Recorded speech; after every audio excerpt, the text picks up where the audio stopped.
Salud y paz en Cristo Jesús. Sé que el título les llamó mucho la atención, pero créanme que es muy acertado.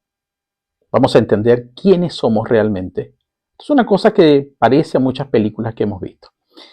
Fíjense lo que dice la carta a los Romanos capítulo 8, verso 19 y siguientes. Porque el anhelo ardiente de la creación es el aguardar la manifestación de los hijos de Dios. Porque la creación fue sujeta a vanidad, no por su propia voluntad, sino por causa del que la sujetó en esperanza. Porque también la creación misma será libertada de la esclavitud de corrupción a la libertad gloriosa de los hijos de Dios. ¿Por qué la creación anhela ardientemente nuestra manifestación? La de nosotros, la de los hijos de Dios. Porque toda la creación entiende quién es su creador y exactamente para qué cada uno de ellos fue creado. Por ejemplo, el burro entiende muy claramente que es un burro y que su trabajo es llevar carga, transportar cosas o personas. Y rebuznar un árbol de mango también sabe que es mango, que en ciertas temporadas da fruto, que va a albergar pájaros, que da sombra, etc.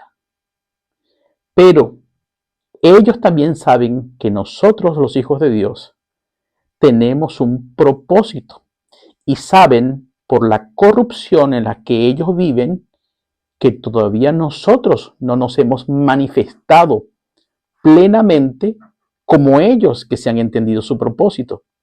¿Y saben cuál es el problema por el cual nosotros aún no nos hemos manifestado plenamente como hijos de Dios? Precisamente porque no conocemos quiénes somos. Tenemos un problema serio de identidad. La creación que en este momento está sujeta a corrupción por la maldad del mundo, por los diseños de este mundo gobernado por el maligno, espera, dice la Escritura, que también sea libertada a la libertad gloriosa nuestra, pero la libertad gloriosa de los hijos de Dios hasta ahora ha sido una libertad parcial y no en la gloria para la cual nosotros estamos llamados. Y esto es muy importante entenderlo, porque esto define realmente quién seremos. Ahora bien, ¿quiénes somos nosotros? La mayoría entendemos que somos un cuerpo que tiene un espíritu y que tiene un alma. Y allí está el error, pues esto no somos nosotros. Nosotros somos, y presten atención porque esto después lo voy a explicar bíblicamente, nosotros somos esencialmente espíritu. Somos espíritu. Espíritu al cual se le asignó un cuerpo y un alma. Ese cuerpo que se nos asignó como espíritu es para poder comunicarnos, hacer cosas aquí en la tierra de los vivientes. Y un alma para percibir mediante los pensamientos, las emociones y formar una voluntad las cosas de este mundo creado. Pero esto es un instrumento, son elementos que se nos dieron para que nosotros, espíritus que procedemos del Padre, podamos tener existencia y movernos aquí en esta realidad material. Pero esencialmente somos espíritu y se los paso a explicar con las escrituras. Pero antes de explicárselo, quiero decirles, si usted no cree que usted es un espíritu esencialmente, entonces pasaremos nuestra vida de fe jugando a que somos un cuerpo tratando de ser espirituales. Entonces, caramba, este cuerpo me tiene sujetado, pero yo quiero ser espiritual. Pero si usted entiende que es un espíritu y que es un espíritu que procede del Padre, y entonces la visión, su entendimiento cambiará completamente porque le será muchísimo más fácil relacionarse con aquel que le creó, que lo predestinó, que lo llamó, que lo justificó y le quiere glorificar para que usted viva en la gloria, en la manifestación gloriosa de los hijos de Dios. Ahora bien, voy a demostrarles por qué somos un espíritu. Si nosotros vamos al Antiguo Testamento, nos ubicamos en la primera carta a los tesalonicenses. En el capítulo 5, Pablo le escribe a la iglesia que está en Tesalónica y les hace exhortaciones, recomendaciones, llamados a que se muevan para lo que estamos llamados, a vivir como espíritus en el espíritu. Dice, por ejemplo, estad siempre gozosos. Ese es en el capítulo 5, verso 16. Para empalmar, solamente darles algunas ideas. La única forma de estar gozosos es de movernos en el espíritu por un gozo que es un fruto del Espíritu Santo. Eso es una cosa esencialmente espiritual. 2, orar sin cesar. ¿Cómo ora usted sin cesar? ¿Con qué ánimo? ¿La carne quiere orar? Claro que no. Es el espíritu que pone en nosotros ese querer y ese hacer para comunicarnos, porque el orar es para comunicarnos con otro espíritu que es el espíritu de Dios Padre, porque Él es esencialmente el espíritu y es el Padre de todos los espíritus. Así que es un asunto espiritual. Dad gracias en todo, porque esta es la voluntad de Dios para con todos en Cristo Jesús. Todas las cosas de los que sabemos que somos espíritu tienen un propósito de ayudarnos a bien, como se lo expliqué alguna vez, si nosotros caminamos en el llamado por el cual Dios nos creó. Y sabemos que por esa razón, bajo esa fe, debemos dar gracias por todo, porque todas las cosas, buenas o malas, dolorosas o placenteras, nos van a ayudar a bien. Esto es un asunto espiritual. Dice, no apaguéis el espíritu, porque es que el espíritu es el que da vida. La carne para nada aprovecha, como dice Mateo capítulo 6. No apaguen el espíritu porque se mueren. Entonces son espirituales. No menospreciéis las profecías.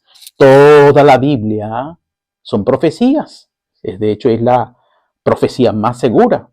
Entendiendo también que debemos prestar atención con cuidado y comparando con las escrituras las profecías que no son habladas por profetas de oficio, personas que tienen el don de la profecía, y las otras formas de Dios comunicarse con nosotros que sabemos que son a través de sueños, a través de visiones, de distintas maneras. Ahora, y esto es espiritual, netamente espiritual, somos espíritu. Examinándolo todo, retened lo bueno. Y yo voy a hablar de eso. Vi una película en donde lo examiné lo que estaba viendo y retengo de allí lo bueno que me va a servir para enseñarle cosas que le voy a mostrar con lo que vi en la película. Y ese examinar todo es un acto de juzgamiento para el cual usted y yo que estamos en Cristo fuimos llamados a ser reyes y sacerdotes. Un rey todo lo juzga y distingue entre el bien y el mal. Esto es una actividad espiritual. El que no se mueve en el espíritu, entonces es una persona simple, que el mal lo atrapa, lo engaña y él participa sin darse cuenta, es decir, ingenuamente y a veces voluntariamente, porque el Espíritu de Dios no lo mueve. Él no se mueve como espíritu que es que le pertenece a Dios. Aquí me detengo un ratico, sabe que todas las personas, es decir, los hijos de Dios, los creyentes, los que hemos venido a Cristo y los que aún no han venido a Cristo, todos somos espíritus. Todos fuimos creados de la misma manera, solo que los que no tienen a Cristo son espíritus que ahora están bajo el dominio, bajo la influencia del reino de las tinieblas, regentado por Satanás. Esto también ellos están allí, sea que lo ignoren o sea que lo conozcan. Hay gente, por ejemplo, que se mueve en su orgullo y dice, yo conozco a Dios a mi manera, déjenme que yo me relacione con Él, es un asunto personal. ¿Ve? Entonces él no quiere conocer a Dios tal como Dios se ha presentado, sino se mueve en su orgullo, en su independencia, en su soberbia. Entonces, Él cree que está bien con Dios. Esto es una persona que ignora que está bajo la influencia del reino de las tinieblas, porque no conoce a Dios. Y uno que sabe que está bajo el dominio o trabajándole o sirviendo el reino de las tinieblas son, por ejemplo, que están muy conscientes de eso, los brujos, los hechiceros, los babalaos, los santeros, los satanistas. Saben muy bien que trabajan para ello y pertenecen a ese reino. Pero nosotros, que nacimos también de Dios, somos espíritus, solo que nos hemos traspasado. Nosotros no. Cristo, por su sacrificio en la cruz del Calvario y por nosotros aceptar quién es Él, lo que hizo por nosotros, y disponernos a creer en la justicia de Dios, hemos sido trasladados al reino de la luz que tiene dominio y poder sobre el reino de las tinieblas. Bueno, y sigo.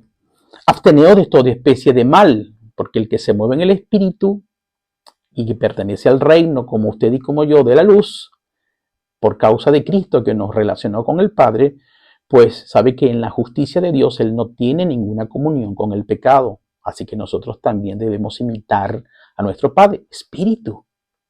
Somos espíritu. Y mire lo que dice, y este punto es el que quería resaltar.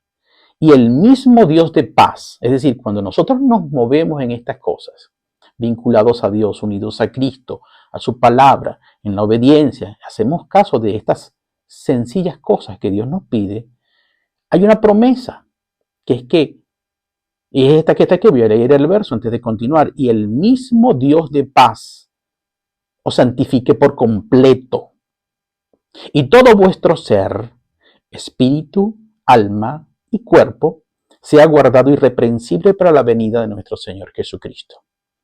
Nos habla aquí Dios de que cuando nosotros caminamos en todas estas cosas que nos pide el Señor, y que les he leído algunas de ellas precedentemente, dice que el mismísimo Dios que vino a morar en nosotros, es decir, el Espíritu que procede del Padre, el Espíritu Santo, y el Espíritu de Cristo que viene con el Espíritu Santo, ellos mismos, el mismo Dios, se encargará dentro de nosotros de ayudarnos, de mover, de producir nuestra transformación para este propósito que está aquí.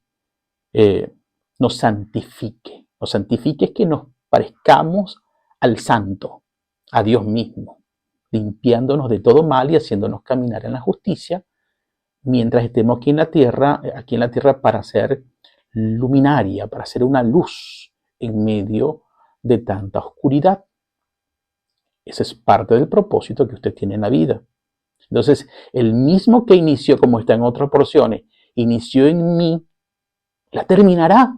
Él vino a mí, está dentro de mí y la va a terminar santificándome por completo hasta llevarme a la gloria plena aquí en la tierra y empezar en esa gloria de Cristo ya desarrollado en mí, crecido en mí, manifestar la gloria de un verdadero Hijo de Dios como lo manifestó Jesucristo cuando estaba aquí en la tierra.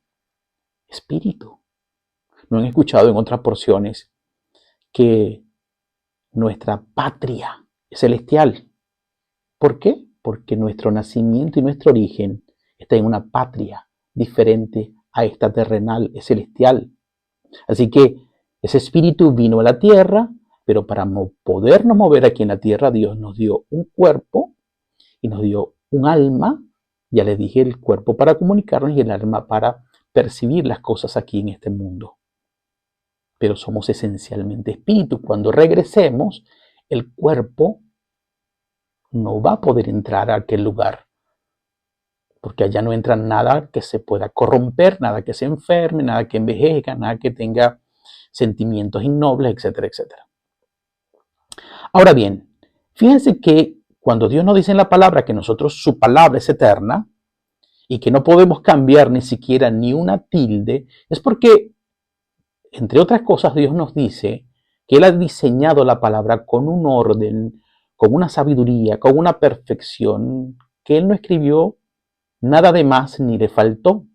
Y el modo en que lo mandó a escribir fue en un orden específico que tiene una enseñanza determinada. Aquí vemos cómo, cuando Él dice que nuestro ser para que exista aquí en la tierra, porque en el cielo no fue así, ni va a ser así cuando regresemos a nuestra patria celestial, dice que aquí nuestro ser está conformado por espíritu, alma y cuerpo. Y fíjense que nombra el espíritu de primero, porque es lo más importante.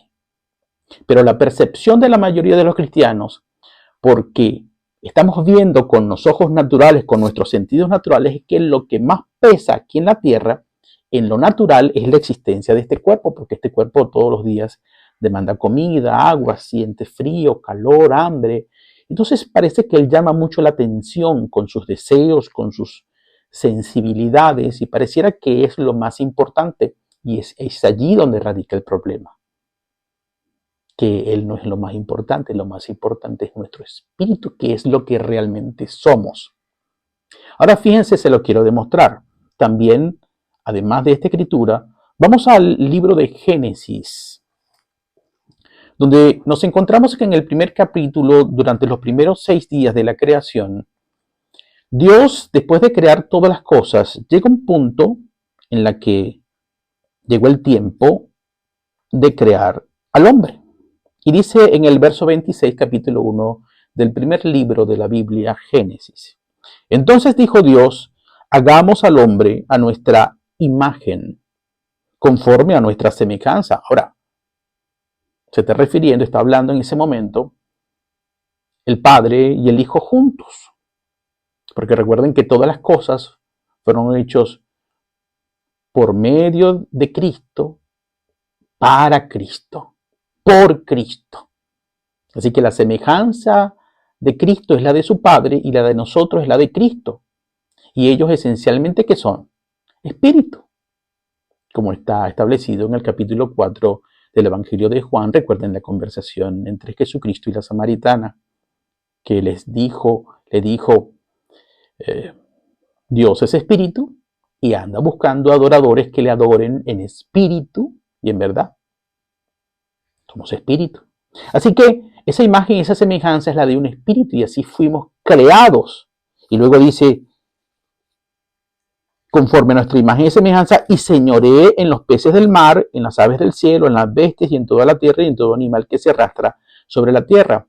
Y regresamos al capítulo 8 de Romanos, que toda la creación, es decir, los peces, las bestias, los animales, todas estas cosas, las aves de los cielos, esa creación Dios la puso por debajo de nosotros para nosotros señorearlas, así que ellas estarán en un estado de corrupción, bajo esclavitud, hasta que nosotros, los que Dios puso sobre ellas, las llevemos a la libertad gloriosa de los hijos de Dios, pero primero nosotros tenemos que entrar en esa libertad gloriosa.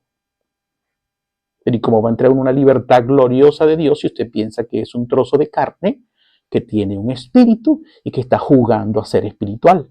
Cuando usted no entienda primero que usted es un espíritu y que procede de Dios y que tiene que volver a Dios y unirse con el Espíritu de Dios para empoderarse de su verdadera identidad celestial que le va a llevar a esa manifestación como lo manifestó Cristo cuando estaba aquí en la tierra, con grandes señales, prodigios, milagros y cosas como él dijo, iguales a él y aún mayores, las cuales sabemos que son posibles porque el mismo Espíritu de Cristo está en mí, como está en Romano 8. Pues dice Romano 8, y si alguien no tiene el Espíritu de Cristo, no es de él, dice la Escritura. Luego dice, y creó Dios al hombre a su imagen, a imagen de Dios los creó, varón y hembra los creó. En estos dos diseños únicos, varón y hembra. Todo lo demás es un invento del hombre, es una percepción mentirosa del hombre, que podemos hablar en otro momento de eso. Y los bendijo Dios y les dijo, fructificad y multiplicaos, llenad la tierra y sojuzgadla y señoread en los peces del mar, en las aves de los cielos y en todas las bestias que se mueven sobre la tierra.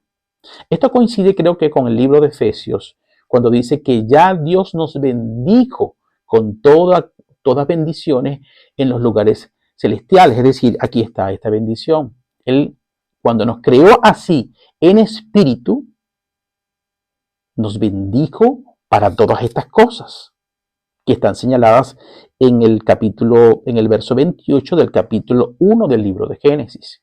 Toda clase de bendición ya nos fueron dadas antes de venir a la tierra. Y usted pregunta, ¿pero cómo antes de venir a la tierra? Bueno, porque aquí está, como se lo leí, la creación del hombre, varón y hembra, a la imagen de Dios. ¿De acuerdo? Pero el cuerpo todavía no había sido creado. Esto solamente estoy hablando del espíritu. Ya en el espíritu fuimos creados, se nos bendijo, se nos dio una posición que íbamos a tener en la creación y una misión que nos entregó. Luego vemos que esto es en el orden espiritual. En el capítulo 2 del libro de Génesis es cuando nos encontramos en el capítulo 7.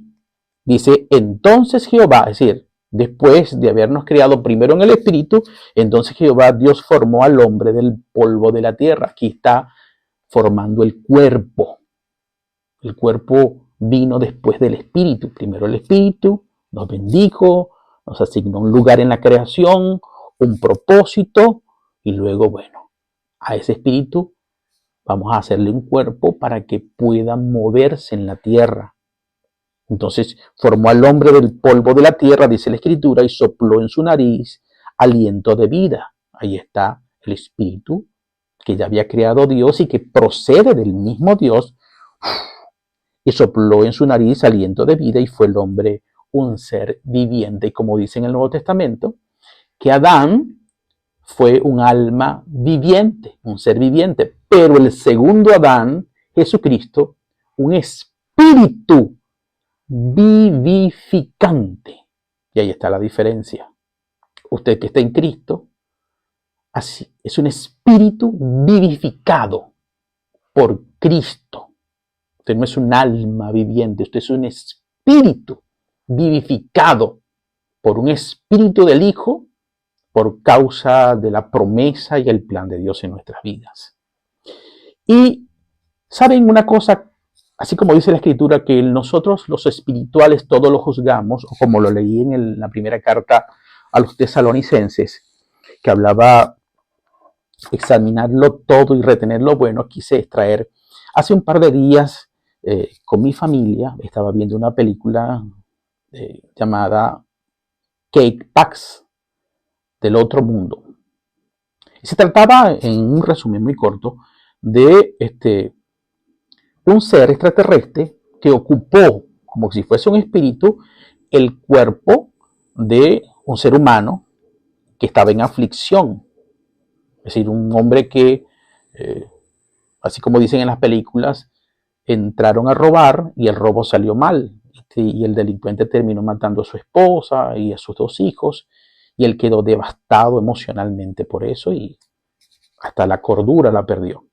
Pero esta entidad vino y lo posee, ocupa este cuerpo como si fuese un espíritu, y ese cuerpo se reanima y muestra una identidad diferente a aquel hombre que estaba caído.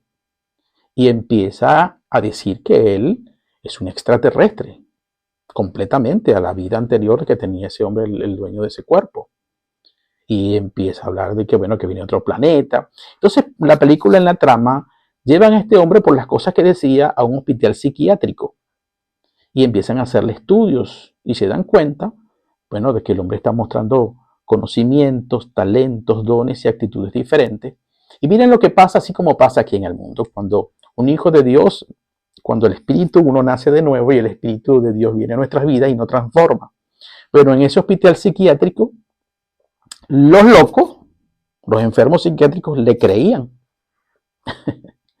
Pero los doctores, los enfermeros, los científicos que venían a evaluarlo, dudaban. Porque es que en el caso como en el Evangelio, estoy tratando de comparar para ver lo parecido, ¿no? De extraer cosas, para explicar mejor lo que les estoy diciendo, es que lo que a nosotros nos ocurre al entender que somos espíritu y todo lo que hace Dios en nosotros, eso es locura para el mundo. Bueno, entonces, pero este ser de otro planeta que ocupó este cuerpo tenía un día determinado para regresar a su planeta. Y el día elegido, pues partió. Y cuando se fue, este hombre volvió al estado antiguo de postración, donde ya no hablaba, la tristeza lo consumía, etcétera, etcétera. Así pasa, amados, con nosotros. Cuando nosotros no hemos nacido de nuevo, cuando nosotros no hemos recibido el Espíritu del Padre, ni el Espíritu de Cristo en nosotros estamos bajo condenación, en una muerte espiritual, postrado, sea que nos demos cuenta o no. Pero cuando el Espíritu de Dios Padre, por causa de que hemos arrepentido de nuestros pecados y nos hemos convertido a Cristo y nos hemos determinado, porque hemos recibido la llamada de nuestro Padre y hay algo que nos dice que pertenecemos a Él, y nos convertimos a Él y empezamos a caminar en su justicia, y el Espíritu Santo se posesiona sobre nuestras vidas, así como ese extraterrestre, y nos empieza a transformar. Somos personas completamente diferentes que ya no caminamos según las corrientes de este mundo. Porque el Espíritu del Padre y el Espíritu del Hijo se han acoplado y se han hecho uno solo con nosotros, como dice en 1 Corintios capítulo 6, que ya no somos dos espíritus, sino un solo espíritu. El que se ha unido al Señor, un espíritu es con Él. Y si somos un espíritu porque nos hemos amalgamado, entonces ya no sabemos dónde empieza el espíritu de Eric, el aliento de vida, y dónde termina el espíritu de Cristo. Ni sabemos dónde termina el espíritu de Cristo, o dónde comienza Él y dónde termino yo, porque estamos fundidos. Entonces es cuando empezamos a vivir en la verdadera manifestación de los hijos de Dios. Porque ya yo no vivo por mi propia fe, sino por la fe del Hijo de Dios. Y lo que vivo ahora lo vivo en la fe del Hijo de Dios. Si tú eres de Cristo, hasta que no entiendas que eres esencialmente un espíritu, y además un espíritu que sea conjugado con el Espíritu de Dios, entonces te va a ser muy difícil que puedas discernir las Escrituras. No te vas a manifestar, tus ojos espirituales van a estar velados, tus oídos espirituales cerrados completamente, y no vas a poder ver las cosas gloriosas que tu Padre te quiere decir. No vas a poder ver cara a cara el rostro de Jesucristo como ya miles de personas los están viendo en el mundo ahora, sin haber partido. Podrás manifestar la libertad gloriosa de los hijos de Dios. Claro, no en la totalidad, no en la plenitud, porque eso será alcanzado cuando estemos en su presencia, pero ya hay promesas de adelanto. Por eso hay señales, prodigios, podemos transformar la realidad y mucha de la creación será libertada a la libertad gloriosa para la cual nosotros fuimos llamados, porque Dios quiere glorificarnos, y a los que Dios justificó, a esos glorificó. Bien, mis amados, yo creo que es suficiente. Si Dios quiere, viviremos y nos seguiremos amando por la palabra de Dios. Dios les bendiga y Dios les guarde siempre.